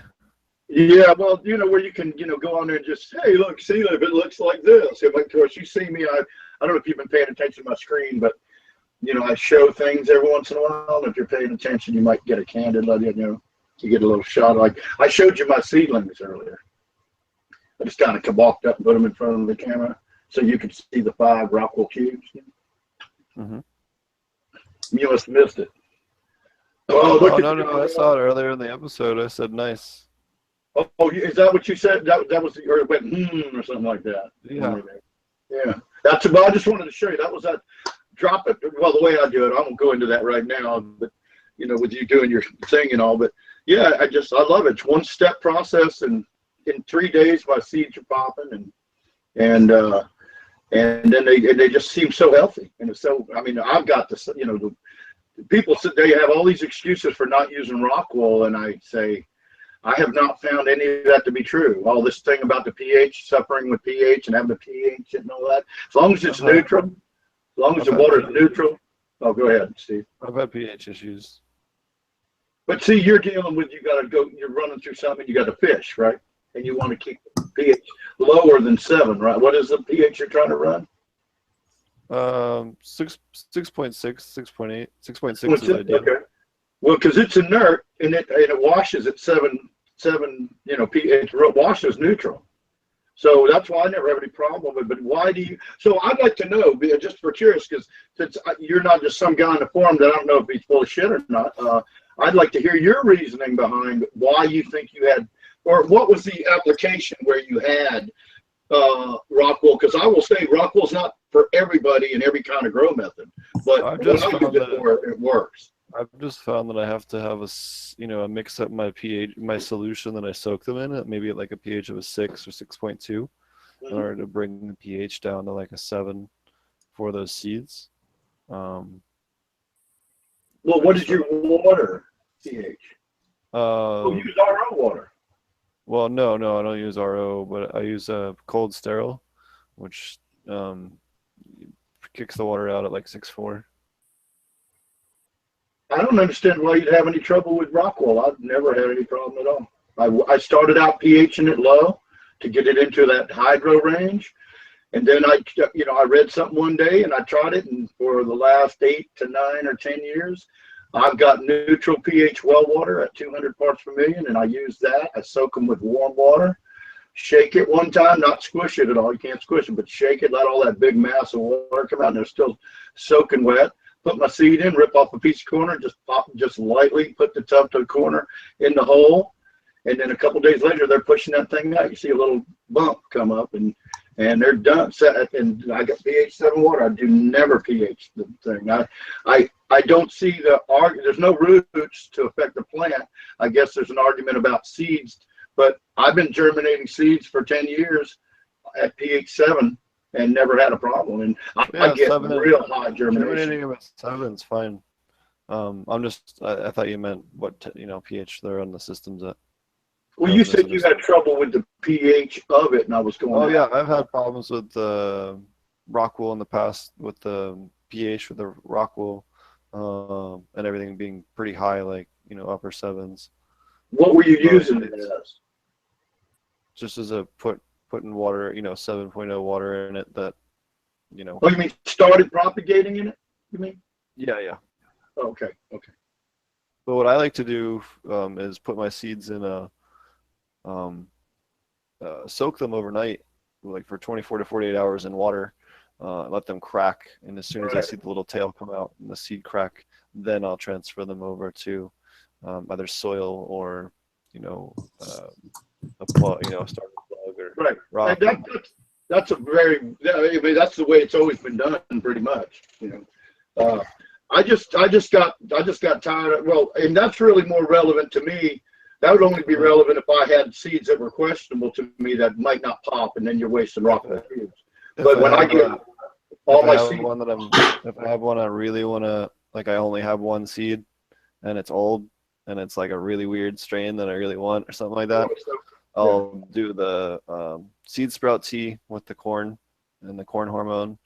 And then, which is you soak the corn husk, a bunch of corn seeds in a glass of water, let them germinate, take the water from that, pour that off, and then use that and soak your seed in that. And then what I'll do is once the tail cracks, I'll take that same hormone water and put that in a paper towel and put that in a little tray in a Ziploc above one of my lights. Usually with like a washcloth or something on it, and keep it warm, keep it like 80 degrees, and that'll germinate that sucker. And then once it grows really well and it gets a nice little tail and the head comes out, then I can plant it right already with the 2 green leaves above the soil layer and the root at the bottom. And then I can baby the ever-loving shit out of that plant. That's what I've done when I have only 1 or 2 seeds left of certain strains or something that I would happen to that's real acquire that's really through cool. one means or another or whatever. If you really need to baby them, that really is the best way to do it. Because then you can guarantee that you don't have to worry about it getting fungal infection when it pops up. You don't have to worry about the seed, getting stuck on the top. You don't have to worry about, it not pushing the dirt out of the way, or you can get rid of a bunch of variables that can affect the plant when it's that small. I think when probably the only thing again, I look at people, and it's a really cool method and an idea for like I've got some like Thai land race and stuff like that my friend from England sent me. So just to go 1 seed, so that sounds like a good way to do that for that kind of thing. Where he said, because they're sativa crazy over there. Nice pick. Yeah, I just worry about people because you still all right. So you're using a tweezer to put it into the medium. Is that what you're doing? Yeah, then I'm taking tweezers or even very carefully doing it by hand and then putting it in. Okay. Usually I put them into soil pots. I just worry about trying to grab something that dainty with a tweezer. So that people then they do that all the time. I see it on the forum, and then they get a deformed plant and it's all messed up. And they've done nothing wrong as far as we teach you how to do it. And they're doing it the way you teach, and then you say, yeah, I think it's that transfer. Sometimes some people just don't have that ability to be dainty. I don't trust the pressure when I'm using tools with something that delicate. Right. Thank you. I'd rather use my hands to where I know. I'm not squeezing it or bending it or deforming it or snapping it. Just be very careful. Right. That's why it's always good to have, little kids around, the little hands or the little seed. No, I'm just kidding. Don't have your kids do it. But, if you happen to know a midget or something, oh my God. Have them over for a couple beers. All right. We don't need any letters. I think a talented person. Maybe not a midget. Send your letters to Steve. Yeah. As Marty was saying, send complaints and comments to Ponics@gmail. I'll do it for him so that if he's watching secretly, he'll laugh. Maybe he'll even comment. I'm just kidding. But yeah. So Kurt, when you were on the 420 show, that was the first night I was in the show. Were you the second speaker that night? I don't know. I probably just laughed too much. Yeah, we had KDAC before you were Coyote Grows. Yeah. Okay, Because we had the who was the fellow who like I always ask, sorry to ask this because I'm new, so because it's only been here a month. Who was the fellow, the cancer survivor and veteran from that was in the van doing the podcast, sitting in his car? From his car. Yeah, that was Yo Rider. Yo Rider. Okay. Was he a vet, Steve? Yeah. Yep. Yeah, he was a vet too. Oh, wow. Now I'm not. You called me a vet. I'm not a veteran. I'm an Air Force brat. My dad's a veteran. So I just wanted to clarify. I don't want to mislead you because that's the wrong thing to do. I'm not a veteran. Oh, gotcha. Well, I thought, but you're heavily involved with veterans. I mean, I knew that's what you were talking about. Right. In fact, since we bring it up, if Steve doesn't mind, I'm looking. I had a couple guys from the forum and in the new chat thing that I'm building. I was going to give a department to veterans for free, but my guy quit.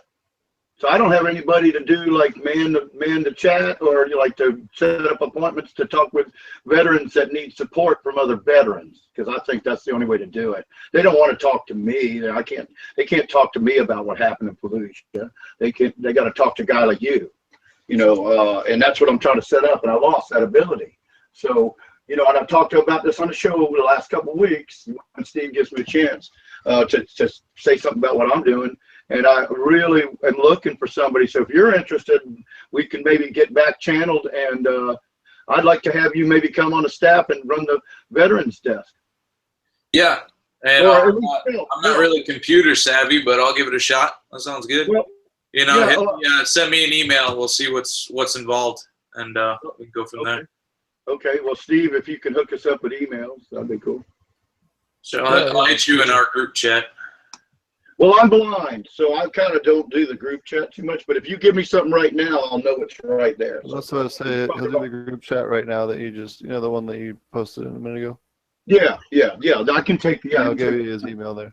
Okay, thank you. And yeah, if you're interested or know anybody else that might be, and the funny thing about our service, part of our service is going to be a basic computer skills department, because I'm teaching people 45 to 65 veterans and retired people that were on pharmaceuticals that finally, when all that information came out a few years ago, when the Library of Congress had to release all the government studies that proved marijuana was actually medically founded and wasn't a Class A narcotic and all this stuff. We got judges, military, cops, lawyers, scientists, teachers, professors. They're 60 years old learning how to grow pot for the first time, and they don't even know how to copy and paste. And I love you guys. If anybody of you guys are watching, there's nothing personal, but I decided that it'd be smart, because the onslaught of new cannabis growers that I'm seeing out there, they're veterans and retired people. I mean, I swear, it's like the stoner punk, at least on our forum. I mean, there's a lot of forums. If you want to go argue with 20-year-olds, you can. But on our forum, it's 45 to 65. I mean, we got young 20-year-olds and stuff, and some of our veterans are young, of course, because, just like you. But we've got a lot of 50-year-olds and stuff in that. And so, anyway, I digress. Somebody sent me a message. Let me check that. I think one of my staff sent me a message. Oh, that was you? Yeah. Send you his email.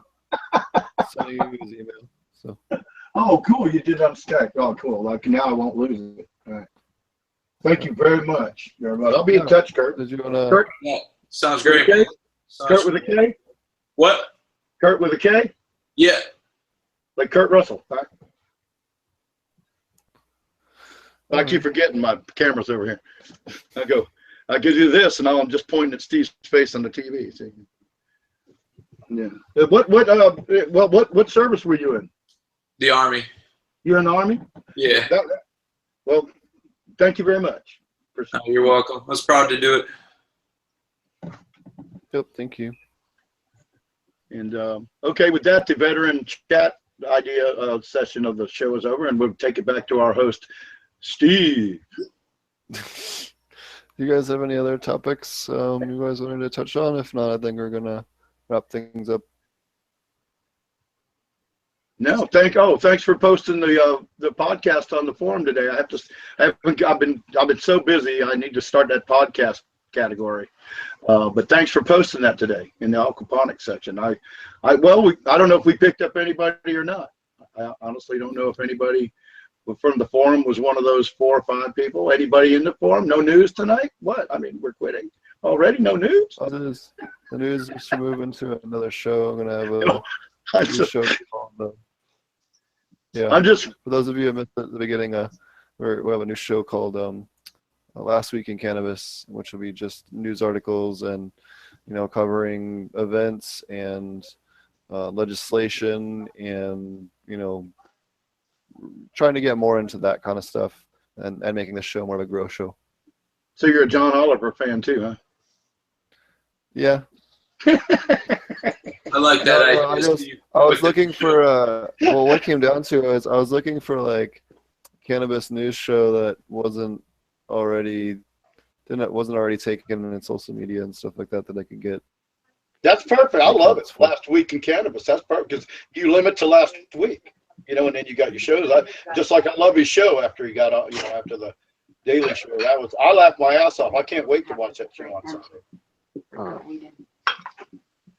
Sorry, so you were plugging your show and I plugged frickin' Comedy Central or something. So yeah, be sure to check that out. It's on Monday. I think we'll probably end up moving the show to Tuesdays. But this episode coming up will be on Monday. Just because of travel, we'll end up in airports a lot on Mondays, so it'd be harder for me to commit. Or hey, it might bounce around a little bit. But I think that's going to be the layout. So I'm not 100% sure who's going to be on the show with me. I know we had a couple people that were interested in being on the show, so we'll see what the regular crew ends up being for that show as well. But it'll be everyone from the show also have an invite to that one. So yeah. Everybody bring a news article like a picnic. Also be sure to check out ouroborosfarms.com. He's got a bunch of cool stuff going on over there.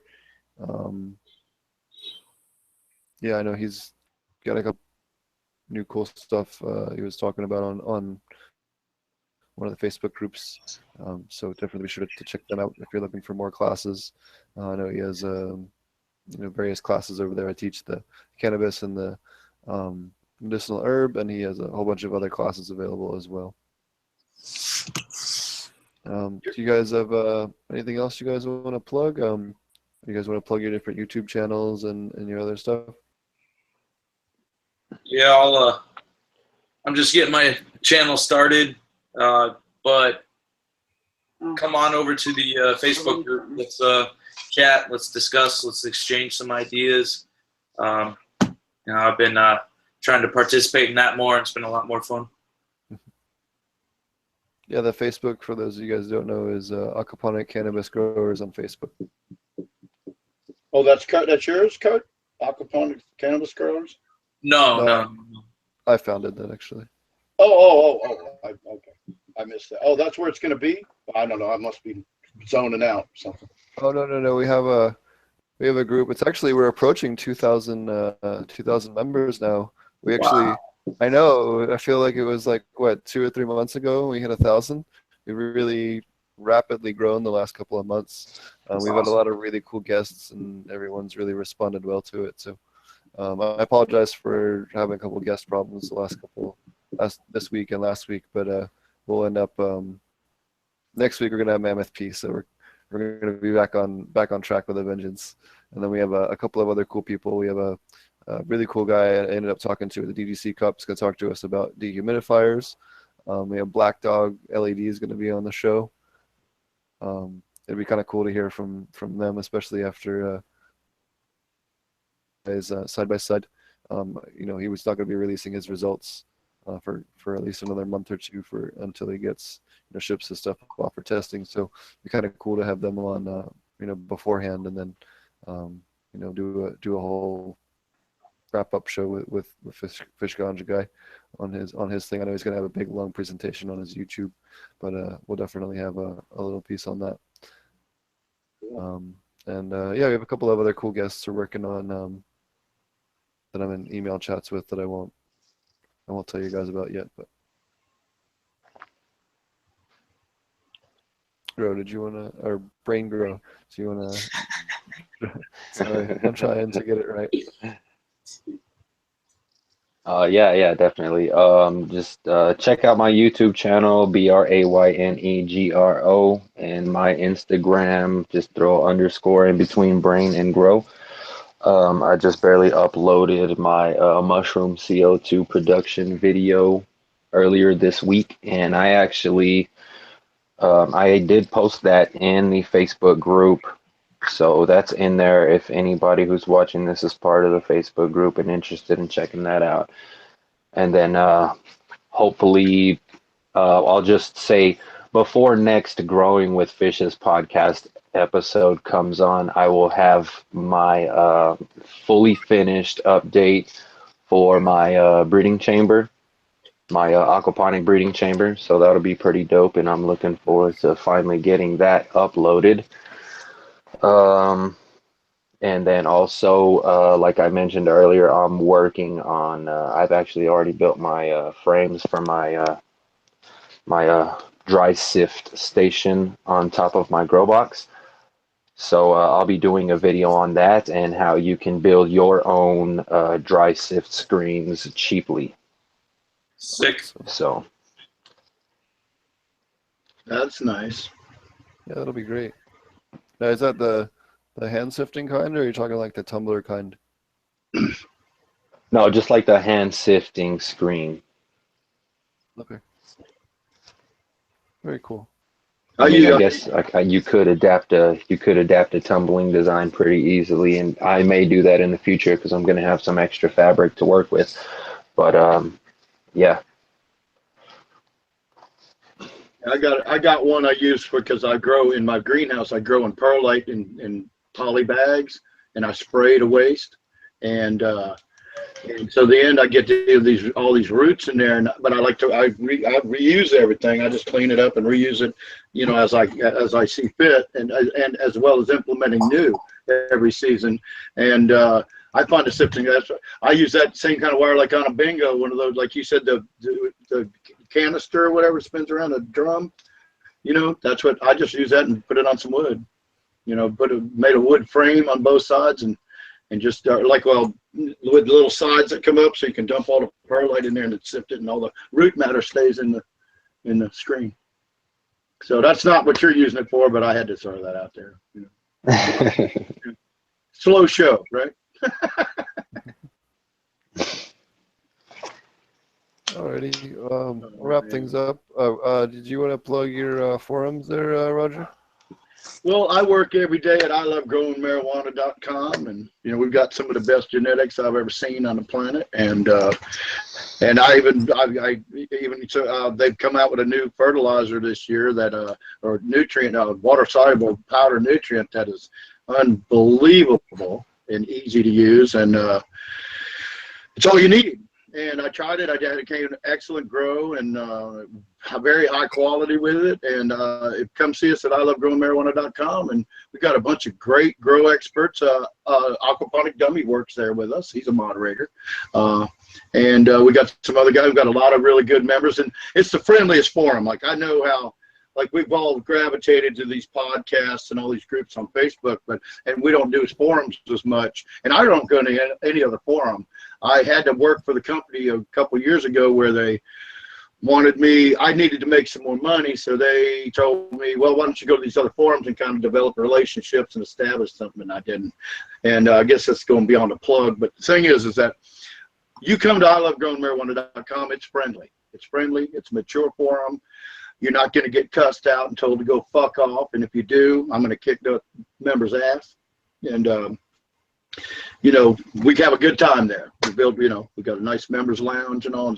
It's like, we actually got Steve to join. I got Steve to join this past week, and that's what I was talking about. He posted his aquaponics show there. And thank you very much, Steve. That's great to have you come and support our forum a little bit.